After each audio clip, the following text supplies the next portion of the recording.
Hey, welcome to Viking Preparedness. I am Pastor Joe Fox. We live in interesting times, right? Lots of people are reading the news, lots of people are talking to each other on the internet, and people are taking stock. They're taking stock of their personal position, where they're at preparedness-wise, and a lot of people out there are starting to get a little nervous, a little shaky. I'm seeing it on the internet, where people are on all the different forums that I'm a member or that I lurk on and things like that. And one of the things a lot of people are talking about is, should I bug out or should I stay? And I don't have enough money to develop a bug out location. I'm going to have to stay where I am. And that's kind of what I want to talk about a little bit. And I've talked about this in general before, in one aspect or another. But here's the deal. Plan A should always be to stay where you are. Unless something is happening right there in your area that would prevent you from staying in that area. Plan A should always be to stay where you are. Why is that? Because by now you should have developed your position. I talked about that in my last video. You should have made your house a better place to live. You should have maybe stored water and food. You should have identified places to get more food and more water in your area. You should have established relationships by now with people who can help you and who you can help. And quite frankly, you should be a member of the community, right, wherever you are. And if you live in a terrible place, you just live in, I don't know, a high crime area, or, it's just a place totally surrounded by sheeple who are just going to mass panic where you live and they're all around you, that's your fault. Okay, and I'm not going to go there in this video, but that's your fault, and you still need to make the best you can do with what you've got, and so I suggest that you do that.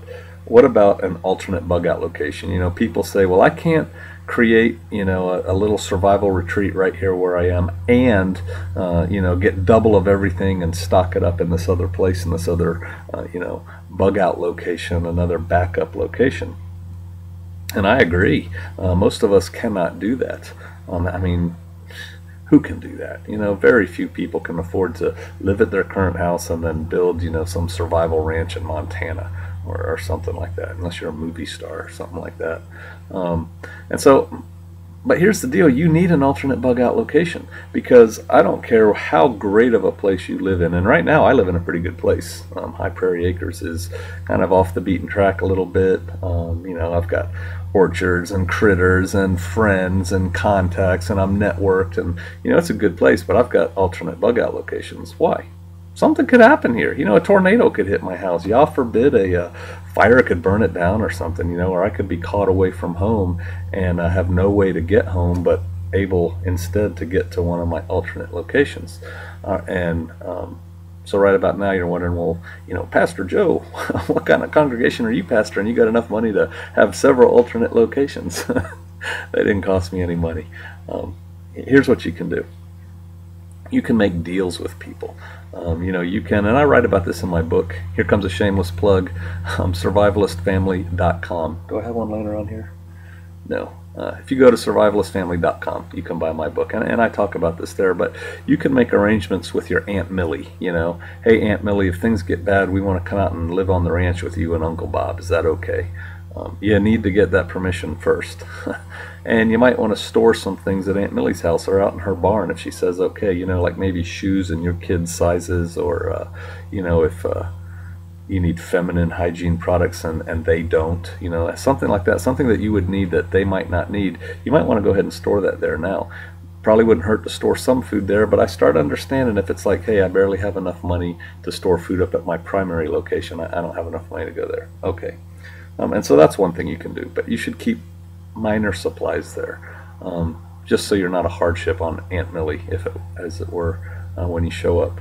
Another thing you can do is this, network. That takes time, and I'll talk about that a little bit more here in a second. But network with other people, make friends with other people, get to know other people, and then make a deal with them. I have a deal with several people who live all over the country, mi casa su casa, and basically the deal goes like this. You can show up, this person can show up at my house, with their family, with nothing but the clothes on their back, and we will take them in and they will become part of the family. and we've got food stored up for them, and I've got extra clothing and yada yada yada, and we'll just put them into part of the family. And guess what? They have the same deal with me. I can show up at their place with nothing, and they'll take us in. Now, you don't make a deal like that with somebody when you're sitting on a year's supply of food for your whole family, and they've got one can of beans in their pantry. All right, this is not a fair deal. This is not a good covenant, and so you need to pick your friends wisely who you make these deals with. And it takes time, and let's talk about that. You don't have time to do that right now, but now's not the time to quit. Now's a time when a lot of people are interested in preparedness, mostly because they're afraid. And fear is terrible. I mean, I guess it's a good motivator, but it's a terrible way to be motivated. Much better to be motivated by, higher ideals. I'm not afraid. I've been preparing for years, and I'm not afraid of what's coming down the pike. Plus, I have the Most High, and, I'm spiritually set. And so that's a great comfort to me. Another sermon for another time. But here's the deal. Start working on your interpersonal relationships. You cannot do this on Facebook. You cannot do this online. You don't get to know people. I've got a dude on my forums, my internet forums, that's got about 5 different personalities, right? He logs in under 5 different handles. I can tell who he is a couple different ways every time he logs in, and it's kind of sad in a way, because he thinks he's fooling everybody and that he's all that. And the bottom line is he's nothing, all right? And so you really don't know people online. You can't tell. I could tell you, if you didn't see my picture online, that I'm 6'3" and built like John Rambo. Okay, blonde hair, blue eyes, whatever. This is me. And so you have to get to meet people, and some of you are just too paranoid to do that. There are ways that you can safely meet people, and maybe I'll do a video on that. Maybe I'll do a video on how to do face-to-face link-ups with people that maybe you identified on the internet, and now you want to meet them in person. But hey, get out there and start establishing some relationships. Start meeting people. Start talking to people. Be safe about it. Have a backup plan, but meet people and get yourself set up. That's one way to get an alternate bug out location. Mi casa, su casa. I think I'm going to leave it there today. Take advantage of people being interested in preparedness, of people thinking about bug outs, to start those relationships. Because guess what? The whole world could go up, in the next 15 minutes. The whole world could not go up for the next 15 years. You don't know. So take advantage of it. Make hay while the sun shines. I'll see you out there.